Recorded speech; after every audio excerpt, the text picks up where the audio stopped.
next one is actually a short story. It's called Walter. Walter has had a hard life, harder than most of us can truly understand. Once upon a time, things went so bad, back when he, his older brother, and his sister lived with their parents in a small but cozy house. His family had never had much in the way of wealth, so when their house burned down one fateful night, they were forced homeless onto the cold, hot street, where every day was a struggle just to survive. Few people ever took pity on Walter and his family, except for some of the nicer, likewise homeless people. And eventually they ended up making their new home in a refuse dump where they could scavenge for things they may need. But it only got worse for poor Walter as time went on. His mother had gone out one day on her own to search for food and never returned.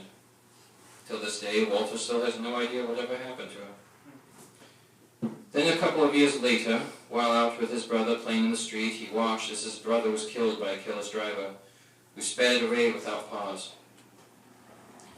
Later that same winter, Walter and his sister woke one morning while their father did not. Try as they might, they couldn't wake their father who had frozen in the cold of the night. As they grew older, Walter's sister was through with living in a garbage dump, and so went out on her own. She now makes her living stalking street corners and slums while Walter stays at the dump still. Presently, Walter has been raking the brushes outside some stranger's house for some little time now, with thunder roaring overhead and thick snowfall covering the ground. He's been raking here with the hope of sneaking in and just maybe finding some food to eat. He didn't intend to take much, mind you, just enough to fill his empty belly.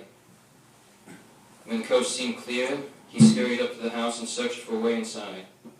When he found an open window to slip through, it seemed that fortune favored him, for it just so happened to lead into the kitchen. He sat there patiently for a few moments, watching for any signs of movement from within.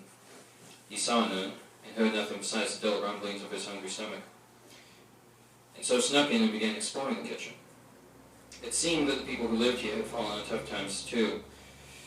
All he could find in the cupboards was some canned corn, which he didn't have a way to open.